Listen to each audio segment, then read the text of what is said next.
ప్రధాని మోదీ అమరావతి పర్యటన నేపథ్యంలో భారీ భద్రతా ఏర్పాట్లు చేశారు. ఎలాంటి అవాంఛనీయ సంఘటనలు జరగకుండా రాజధాని ప్రాంతంలో పూర్తి నిఘా పెట్టారు. సభా ప్రాంగణం పూర్తిగా ఎన్ఎస్జీ, ఎస్పీజీ దళాల కంట్రోల్లో ఉంది.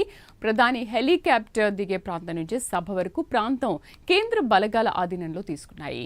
ప్రధాని సభకు APSP, AP grey hounds, special పోలీసులు భద్రత కల్పిస్తున్నారు. అలాగే డ్రోన్లు, బెలూన్ల ఎగిరివేతపై నిషేధం విధించారు అధికారులు. 5 గంటల నుంచి రాత్రి 10 గంటల వరకు ట్రాఫిక్ ఆంక్షలు విధించారు. ఇక పూర్తి సమాచారం కరెస్పాండెంట్ రవికృష్ణ అందిస్తారు. రవికృష్ణ, ఎటువంటి భద్రతా ఏర్పాట్లు చేశారు?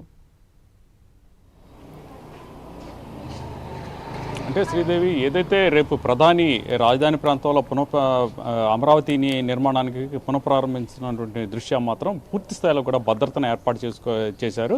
ప్రధానంగా కూడా ఇక్కడ ఏదైతే సభా ప్రాంగణం ఉందో సభా ప్రాంగణాన్ని నిన్న సాయంత్రానికే పూర్తి స్థాయిలో కూడా దానికి సంబంధించిన పనులు అయితే పూర్తయ్యాయి. ఈ సందర్భంగా పూర్తిగా కూడా ఎస్పీజీ, ఎన్ఎస్జీకి సంబంధించినటువంటి ఈ శాఖలకు అయితే వాటిని ఆ సభా ప్రాంగణాన్ని అయితే మాత్రం పూర్తిగా కూడా తమ ఆధీనంలోకి తీసుకున్నాయి. అదేవిధంగా కూడా కేంద్ర రాష్ట్ర హోంశాఖకు సంబంధించినటువంటి పోలీసు విభాగాలు ఏవైతే ఉన్నాయో ఆ విభాగాలన్నీ కూడా ప్రజెంట్ అయితే మాత్రం ప్రధానికి సంబంధించిన పర్యటనకు సంబంధించి పూర్తి స్థాయిలో కూడా అక్కడైతే మాత్రం వాళ్ళు ఉద్యుక్తులైన పరిస్థితి అయితే కనపడింది. ప్రధానంగా ఏదైతే ఇక్కడ ప్రధాని వస్తున్నటువంటి సందర్భంలో మొత్తంగా కూడా ఇక్కడ 6,000 మంది పోలీసులతో అయితే భద్రతను ఏర్పాటు చేశారు. అదేవిధంగా కూడా 100 మంది ఐపీఎస్ ఆఫీసర్స్, అలాగే ఏఎస్పీ స్థాయి అధికారులు ఎవరైతే ఉన్నారో వాళ్ళు ఒక 50 మందితో, అలాగే 150 మంది వచ్చేసి డిఎస్పీలు, 250 మంది వచ్చేసి ఈ సిఐలు, అలాగే టోటల్గా ఎస్ఐలు అయితే మాత్రం ఒక 1000 మంది పూర్తి స్థాయిలో కూడా భద్రతను అయితే ఏర్పాటు చేసినటువంటి పరిస్థితి అయితే కనపడింది. ప్రధానంగా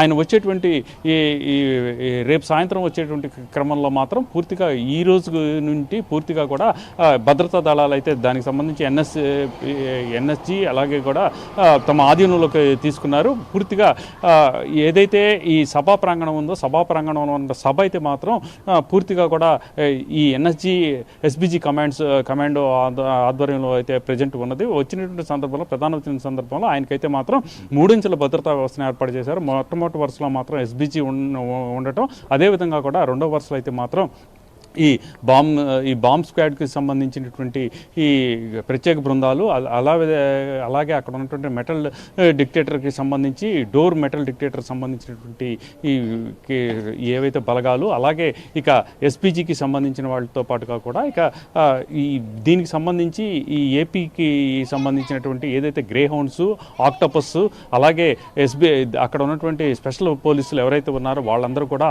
అక్కడికి రావడం జరిగింది. మొత్తానికి కూడా ఈరోజు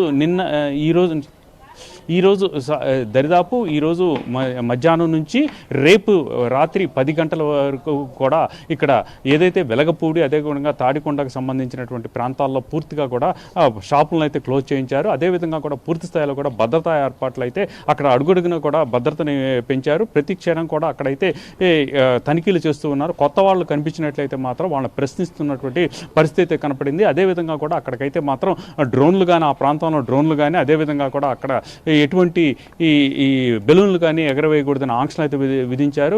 పూర్తి స్థాయిలో కూడా ఇక్కడ ఉన్నటువంటి సభా వేదికనే కాకుండా కూడా పూర్తిగా కూడా అక్కడ పిఎం వచ్చేటువంటి క్రమంలో అక్కడ ఏర్పాటు చేసినటువంటి ఆయన హెలికాప్టర్ దిగి సభా వేదిక వచ్చే సభలో మాత్రం పూర్తిగా కూడా భద్రత ఏర్పాటు చేసినట్టుగా కూడా మనకైతే తెలుస్తుంది. Right Ravikrishna, thank you.